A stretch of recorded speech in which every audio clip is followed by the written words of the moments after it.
Bonjour chers amis, très heureux de vous retrouver. Nous sommes dans notre méditation et nous savons selon Hébreux 11 que la foi est une ferme assurance des choses qu'on espère, une démonstration de celles qu'on ne voit pas. Et pour l'avoir possédé, les anciens ont reçu un témoignage favorable de la part de Dieu. C'est par la foi que nous reconnaissons que le monde a été créé, voilà, par Dieu, et c'est par la parole de Dieu que cela a été fait, de sorte que les choses visibles ne sont que, en fait, l'émanation, en fait, des choses invisibles. Ce que nous voyons vient de ce qui est invisible. Ce qui est visible est temporaire, mais ce qui est invisible est durable. Donc c'est ainsi que nous abordons Abraham, à qui Dieu a continué de se révéler. Abraham a rencontré un personnage important, Melchisédek, à qui il a donné la dîme de tout. Et ce personnage-là l'a béni. Et lorsqu'il a été béni, il est parti et Dieu lui a envoyé une parole qui lui a été adressée dans une vision. Dieu lui a dit, va, regarde un peu les étoiles, compte les étoiles, si tu peux les compter. Abraham est parti, il a essayé de compter 1, 2, 3, 4, 5, 6, 7. Il est arrivé peut-être à 1000, à 2000. Il dit, Seigneur, c'est trop, je ne peux pas compter toutes ces étoiles-là.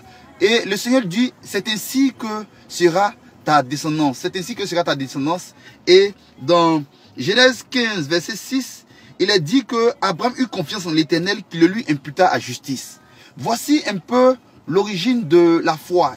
Abraham a eu confiance en l'Éternel sur la parole de Dieu.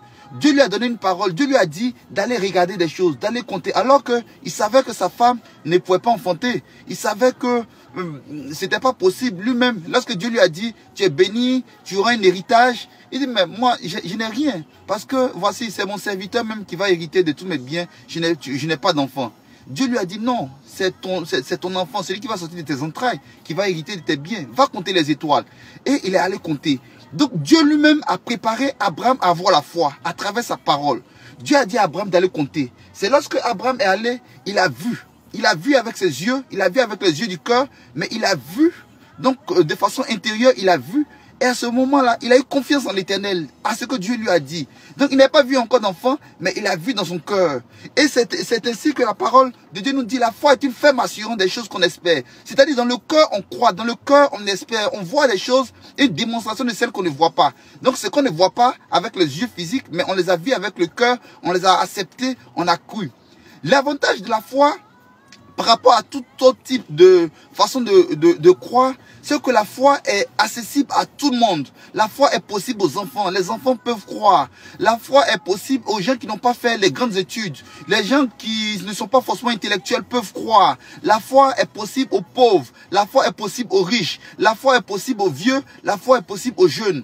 Donc Dieu met à la disposition. Si Dieu demandait de l'argent, c'était seulement les riches. Si Dieu regardait la couleur de peau, peut-être que ce serait les blancs ou bien les noirs seulement ou bien les jaunes. On dirait non, Dieu donne la possibilité à tout le monde d'avoir la foi. On dit que c'est pour l'avoir possédé que les anciens ont reçu un témoignage favorable.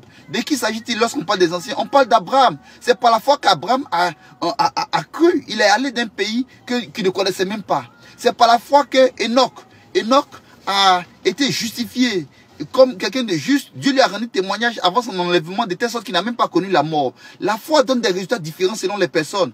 Il y a des gens qui ont cru, ils ne sont pas morts. Il y a des gens qui ont cru, leur sang, leur sacrifice a été accepté. C'est le cas d'Abel. Il y a des gens qui ont cru, ils se sont levés simplement sur la parole de l'Éternel pour obéir. Il y a des gens qui ont cru encore, comme Abraham toujours, qui a vu cette vision-là, c'est nombreuses étoiles. Et par la suite, il a cru dans son cœur et il s'engageait avec Dieu. Et qu'est-ce que Dieu a fait? Dieu lui a imputé à justice. C'est un terme comptable. Ça veut dire... On écrit, il y a un livre comme cela où il est pécheur, il a ses péchés, il est loin de Dieu, il est injuste. Et puis, donc, il est débiteur normalement, au point de vue spirituel, il est débiteur, totalement débiteur. Il doit même, il est endetté, fatigué. Et Dieu lui dit des choses et il a cru. Simplement, c'est tout. Il a cru. Dieu dit, voici ça, il a cru.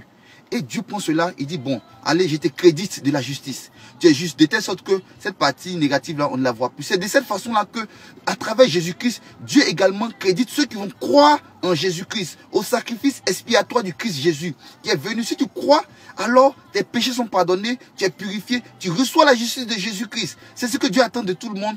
Croyons, ayons la foi. C'est par cette foi-là que nous sommes agréables à Dieu et Dieu nous reçoit. Que Dieu nous bénisse!